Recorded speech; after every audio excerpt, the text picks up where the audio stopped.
बिस्मिल्लाहिर्रहमानिर्रहीम। अस्सलाम वालेकुम। मैं हूं आपका ऑनलाइन ट्यूटर शाह इस्लाम, एक दफ़ा फिर अपने यूट्यूब चैनल के ऊपर वेलकम करता हूं। और आज की इस वीडियो में एमएस वर्ड के अंदर मैं आपको ब्रोशर डिज़ाइन करने का तरीका बताने जा रहा हूं। आइए अपनी क्लास को आज की स्टार्ट करते हैं। उससे पहले जिन्होंने चैनल सब्सक्राइब नहीं किया, फर्स्ट टाइम वीडियो को देख रहे हैं, तो उनसे रिक्वेस्ट है कि मेरे चैनल को सब्सक्राइब कर लें और उसके साथ जो बेल का आइकन आ रहा है उसके ऊपर भी क्लिक करें, ताकि जो भी आने वाली इन्फॉर्मेशन हो उनकी नोटिफिकेशन उनके अकाउंट में मिलती रहे। तो आइए एम एस वर्ड को ओपन करते हैं। एम एस वर्ड को ओपन करने के बाद यहाँ शेप्स की मदद से डिज़ाइनिंग करने का तरीका मैं आपको बताने जा रहा हूँ। और सिंपली जिनको थोड़ा बहुत वर्ड आता है तो वो इजीली इन ऑप्शंस को जो मैं बता रहा हूँ समझ जाएंगे।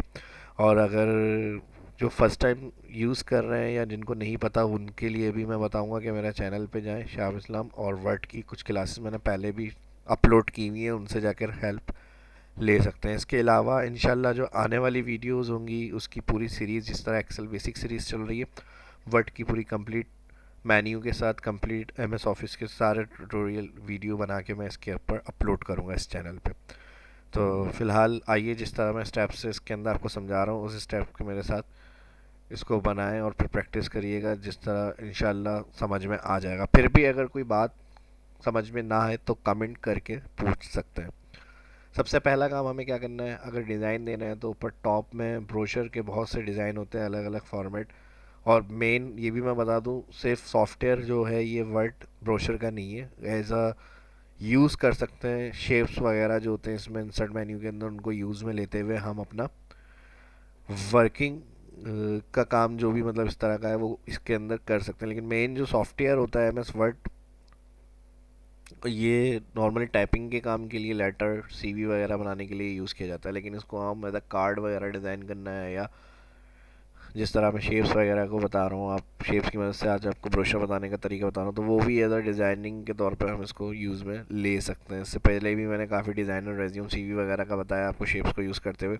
तो ज़ाहिर सी बात है, अगर हमें कंप्लीट कमांड हासिल है किसी भी सॉफ्टवेयर के ऊपर, वर्ड के ऊपर, तो वो काम हम वर्ड के ऊपर भी अगर, तो फिर हम वो काम उसमें ईजिली कर सकते हैं। तो आइए स्टार्ट करते हैं आज की क्लास को। शेप्स, सबसे पहले मैं यहाँ आ रहा हूँ शेप्स के अंदर। यहाँ हमें बहुत से डिज़ाइन की शेप्स दिए हैं। अब सबसे पहली चीज़ मैंने आपको क्या बताया कि ब्रोशर डिज़ाइन करने से पहले बहुत तरह के ब्रोशर होते हैं। तो आप ज़ाहिर सी बात है, जिस तरह का आप डिज़ाइनिंग करना चाह रहे हैं ब्रोशर, तो वो पहले आप अपने माइंड में रखेंगे कि हमें किस तरह की डिज़ाइनिंग सेट करनी है, या किस तरह का सिंपल बनाना है। ट्रैवल एजेंसी लोगो, तो फिर लोगो वगैरह भी होता है उसका। फिर उसके अलावा इंस्टीट्यूट्स वगैरह के हवाले से बना रहे हैं तो उसकी डिज़ाइनिंग, थीम, ये चीज़ें क्लियरली कॉन्सेप्ट होने चाहिए माइंड में। तो फिर उसको सोचते हुए फिर हम जो होते हैं क्रिएशन करते हैं। या फिर वर्ड के अलावा भी अगर ग्राफिक्स होती है तो ग्राफिक्स में भी हम क्या करते हैं, पहले ग्राफिक्स जो होती है वो अपने माइंड की क्रिएशन होती है। तो पहले चीज़ हम अपने माइंड में सोचते हैं, फिर उसके बाद उस वीडियो को, या फिर उसके बाद उस चीज़ को हम अपने काम के अंदर सर अंजाम देते हैं। तो आइए अब इस वीडियो के अंदर जो है वो मैं ज़्यादा मुश्किल ऑप्शन नहीं समझा रहा, जो मेरे दिमाग में आ रही है उस तरह से मैं थोड़ी बहुत आपको डिज़ाइनिंग करके दिखा रहा हूँ। उसी को देखते हुए जिस तरह मैं ऑप्शन समझाऊंगा आपको, तो आप और मज़ीद चेंज करके भी फिर डिज़ाइनिंग कर सकते हैं। तो आइए सबसे पहले हम यहाँ पे क्या कर रहे हैं, ये एक फ्लो चार्ट डॉक्यूमेंट आ रहा है, इसके ऊपर मैं क्लिक कर रहा हूँ। और ये यहाँ पर दिया हुआ होता है हमें फ्लो चार्ट मल्टी डॉक्यूमेंट, इसके बराबर में फ्लो चार्ट डॉक्यूमेंट। तो इस पर क्लिक करेंगे, रिसेंटली अगर यूज़ किए हुए होते हैं, मैंने बताया यहाँ शेप्स में ऐड हो जाते हैं, इसको आप क्लिक करें। अब कोई भी शेप क्लिक करने के बाद डायरेक्ट यहाँ नहीं आता डॉक्यूमेंट के ऊपर, आपको माउस से क्लिक करके उसको ड्रॉ करना पड़ता है। तो आप जो भी शेप्स आपने सेलेक्ट किया हुआ होगा उसको आप ड्रॉ करेंगे। अब लेफ़्ट क्लिक, जहाँ से ड्रॉ करना है वहाँ से लेफ़्ट क्लिक के साथ माउस को डाउन साइड की तरफ लेकर आए, और जहाँ तक आपको शेप बनाना है वहाँ तक उसको ड्रॉ करें। ड्रॉ करने के बाद अब इसमें कलर, हेडिंग, इमेज, लोगो जो भी इंसर्ट करना चाह रहे हैं वो आप इसके अंदर इजीली दे सकते हैं। तो इसके लिए मैं क्या कर रहा हूँ, एक इमेज चाह रहा हूँ मैं इसके अंदर इंसर्ट हो जाए। अब मैंने बताया है पहले आपको ये देखना है इंस्टीट्यूट से, इंस्टीट्यूट का, एजुकेशन इदारे का, यूनिवर्सिटी वगैरह का, या फिर कोई आप कंपनी वगैरह का बना रहे हैं, ट्रैवल एजेंसी वगैरह का बना रहे हैं लोगो ब्रोशर, तो फिर उसका लोगो या उसकी इमेजेस वगैरह आप यहाँ पर इजीली दे सकते हैं। अब इमेज इंसर्ट करनी है हमें। इमेज इंसर्ट करने के लिए जब हम शेप ड्रॉ करेंगे, ड्रॉ करने के बाद जब इस पर क्लिक किया हुआ होगा तो फिर यहाँ देखिएगा ड्राइंग टूल फॉर्मेट मेन्यू आएगा। जो भी हमने शेप्स ड्रॉ किया हुआ था उसके हवाले से कलर डिज़ाइन फॉर्मेटिंग हमें करनी है अगर, तो फिर हमें शेप्स को यूज़ करने के लिए, कलर वगैरह फिल करने के लिए फॉर्मेट मेन्यू का यूज़ करते हैं। इसमें शेप फिल का ऑप्शन आ रहा है, इसमें डायरेक्टली हमें इमेज या पिक्चर वगैरह इंसर्ट करनी है तो उसके लिए फिर हम शेप फिल से जाते हैं। शेप फिल से पिक्चर का ऑप्शन है, पिक्चर से जाएंगे। आप कोई कलर वगैरह भी दे सकते हैं, कोई ग्रेडियंट कलर चाह रहे हैं तो ग्रेडियंट कलर भी फिल कर सकते हैं। इसके अलावा इन इस शेप में मुझे पिक्चर इंसर्ट करनी है तो मैं ब्राउज से जा रहा हूँ, ब्राउज से क्लिक करके अब जो इमेज हमें चाहिए वो देख लें। मैंने बताया था पहले टॉपिक आपको जहन में रखना है, किस टॉपिक से रिलेटेड आप काम कर रहे हैं, तो लोगो वगैरह है या फिर कोई इमेज वगैरह है वही आप उसमें इंसर्ट करेंगे। तो यहाँ मेरे पास ट्रेवल एजेंसी की कुछ एक दो इमेजेस हैं, वो मैं यहाँ पर इंसर्ट कर रहा हूँ। और इसके अंदर मैंने क्या किया, इमेज सेलेक्ट करके ओके, जैसे ही मैंने देखा इमेज सेलेक्ट करके ओके किया तो वो इसके अंदर हमारे पास इमेज शो हो गई। अब इसके अलावा जब ये हम काम करते हैं तो यहाँ शेप इफ़ेक्ट्स होता है, इसमें अगर कोई आपको शेडो वगैरह देना है नीचे डाउन साइड तो शेडो भी दे सकते हैं इस तरह। या फिर कंट्रोल के साथ अगर इसी की आप लेफ़्ट क्लिक करेंगे नीचे डाउन साइड तो कॉपी आ जाती है।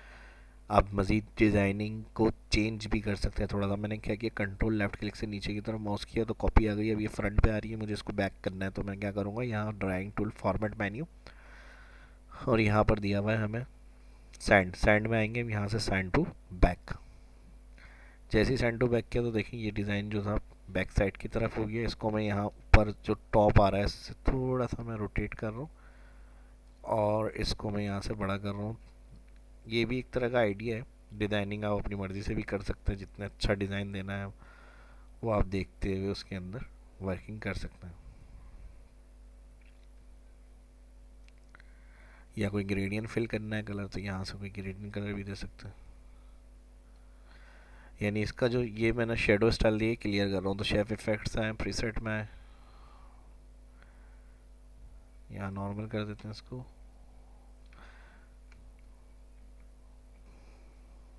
शेप इफेक्ट्स, रिफ्लेक्शन और यहाँ से आगे इसको नो कर रहा हूँ मैं। ये क्लियर हो गई। नीचे वाली की भी रिफ्लेक्शन हटानी है, रिफ्लेक्शन हटा दें। ये इसलिए मैं समझा रहा हूँ ताकि डिज़ाइनिंग का एक आइडिया आपके माइंड में आए और उस तरह से जिस तरह आपको बेहतर लग रहा है उस तरह से आप अपनी डिज़ाइनिंग वगैरह कर सकते हैं। तो यहाँ मैं इसको अब नीचे वाला जो शेप्स था जिसमें इमेज आ रही है जो कॉपी किया है इसको सिलेक्ट करके मैं शेप फिल चेंज कर रहा हूँ। और इसके लिए अब देखें कलर का थोड़ा सही पता चल रहा है तो इसको डार्क करना है, लाइट करना है, ये कलर आप यहाँ से चूज़ कर सकते हैं अपनी मर्ज़ी से। ये कलर मैंने दे दिया। अब इसके अलावा हमें क्या काम करना है, नीचे की तरफ आते हैं। अगर पेज के ऊपर हमें कलर चाहिए तो पेज कलर करने के लिए डिज़ाइन मेन्यू में जाएंगे, पेज, यहाँ से हम अपनी मर्ज़ी का कलर सिलेक्ट कर सकते हैं। कलर सेलेक्ट करने के बाद इंसर्ट मेन्यू में ही आएंगे हम यहाँ। अब हमें अगर कोई मैटर वगैरह इस पर टाइप करना है या कोई और मज़ीद इमेजेस वगैरह इसके ऊपर इंसर्ट करनी है तो हम एक और शेप्स ड्रॉ कर रहे हैं। यहाँ पे शेप्स ड्रॉ करने के बाद इसके अंदर एक और इमेज इंसर्ट कर लेते हैं। इस शेप पे क्लिक करेंगे तो इसी की फॉर्मेट मेन्यू शो हो रही है, इसमें से पिक्चर, पिक्चर के ऊपर जाएंगे ब्राउज, ब्राउज से जाके जो इमेज आपको सेलेक्ट करनी है वो आप इसके ऊपर क्लिक करके ऐड कर दें। इसका साइज़ वगैरह सेट करना है, इसको थोड़ा सा कम कर दें यहाँ से। अब नेक्स्ट हमें क्या करना है, टेक्स्ट लिखना है, टेक्स्ट के बारे में बताना है। तो टेक्स्ट के लिए हम क्या करेंगे, यहाँ से इसके ऊपर भी कोई रिफ्लेक्शन या स्टाइल वगैरह देना है, इसकी बॉर्डर विड्थ वगैरह शेप आउटलाइन पे काम करना है तो वो भी आप बढ़ा सकते हैं। इसको मैं यहाँ से विद दे रहा हूँ और शेप आउटलाइन का कलर वाइट कर देता हूँ। और मज़ीद डिज़ाइन वगैरह चेंज करने हैं तो डैशिस स्टाइल है ये आप इसमें यूज़ कर सकते हैं। इस वाले शेप्स को मैं रिफ्लेक्ट कर देता हूँ, शेप इफेक्ट्स, रिफ्लेक्ट,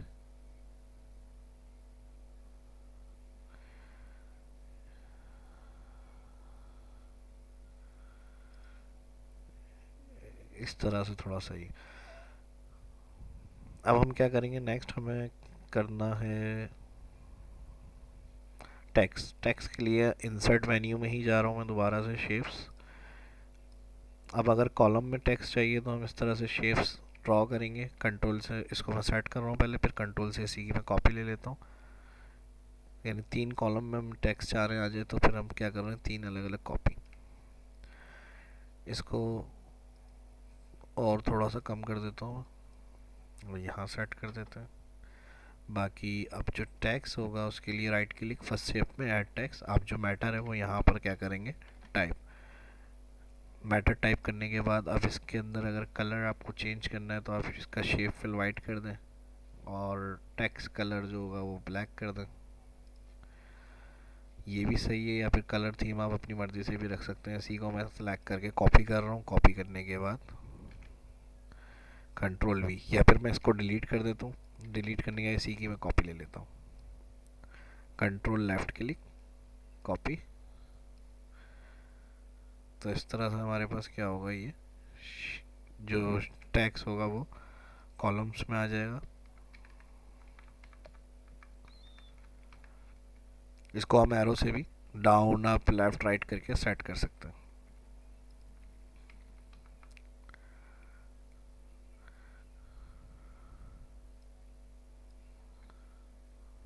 नेक्स्ट अब हमें इसमें क्या काम करना है, ट्रैवल एजेंसी का नाम इसमें इंटर करना है, या लोगो वगैरह अगर देना है या कोई हेडिंग वगैरह टाइप करनी है तो वो नाम लिखने के लिए मैं एक अलग से शेप बना रहा हूँ। शेप ड्रॉ करने के बाद मैं इस जगह पे नाम दे देता हूँ, कंट्रोल राइट। इस जगह पे नाम देने के बाद राइट क्लिक, शेप ड्रॉ किया है, शेप ड्रॉ करने के बाद राइट क्लिक, ऐड टेक्स्ट।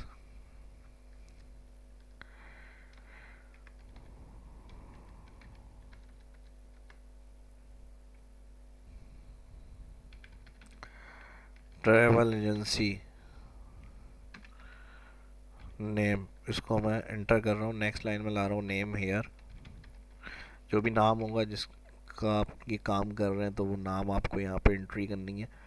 और इसके लिए मैं क्या कर रहा हूँ, इसको शेप फिल में जाके नो फिल, और कलर इसको ब्लैक कर देते हैं। और राइटिंग बोल्ड बड़ा कर रहा हूँ मैं। इधर वो नेम आ जाएगा आपका, जो फ़िलहाल मैंने अभी सिर्फ नेम हेयर के अंदर रखा हुआ है वो। बाकी फॉर्मेट, और अगर टेक्स्ट के अंदर कोई इफेक्ट्स या आउटलाइन कलर वगैरह चेंज करना है तो आप इजीली यहाँ से कर लें। और शेप में कोई इफेक्ट्स देना है तो वो भी आप इस तरह से, जैसे मज़ीद इसके अंदर और भी बहुत सारी चीज़ें हो सकती हैं, लेकिन क्लास का मकसद ये था कि बेसिक्स चीज़ें आपको इसके अंदर कवर करवाई जाएँ। शेप्स को ड्रॉ करते हुए, इसका यूज़ लेते हुए कितना अच्छा काम हम कर सकते हैं। उम्मीद करता हूँ ये जो मैंने थोड़ी सी कोशिश की है छोटी सी, इससे आपके कॉन्सेप्ट अच्छे समझ में आए होंगे, क्लियर हुए होंगे। तो और मज़ीद इसको किस तरह अच्छा करके डिज़ाइनिंग कर सकते हैं हम, कलर्स, थीम, इमेजेस, टॉपिक्स, तो वो आप और मज़ीद भी बहुत कुछ इसके अंदर कर सकते हैं। तो ये वीडियो कैसी लगी कमेंट करके ज़रूर बताइएगा। एक लास्ट चैनल का रिव्यू दे दूँ मैं अपने, जो फर्स्ट टाइम वीडियो देख रहे हैं तो चैनल सब्सक्राइब कर लें, और जो साथ बेल आइकन बना हुआ आ रहा है बेल का, उसके ऊपर क्लिक करें ताकि नोटिफिकेशन जो होगा मेरी वीडियो, आने वाली वीडियो का, उनको मिलता रहेगा। इस वीडियो का ज़रूर बताइएगा कैसी लगी आपको, और इसकी प्रैक्टिस करके इसको बनाने की कोशिश करें। इसको चेंज करते हुए कलर्स, थीम, इमेजेस वगैरह चेंज करके अच्छा से अच्छा करके बनाएं इसको। और कोई सवाल अगर हो तो कमेंट करके मुझसे पूछ सकते हैं। ये वीडियो अच्छी लगी लाइक करें, शेयर करें दोस्तों के साथ, चैनल को सब्सक्राइब करें। अपना ख्याल रखिएगा, दुआओं में याद रखिएगा। मिलते हैं नेक्स्ट वीडियो में।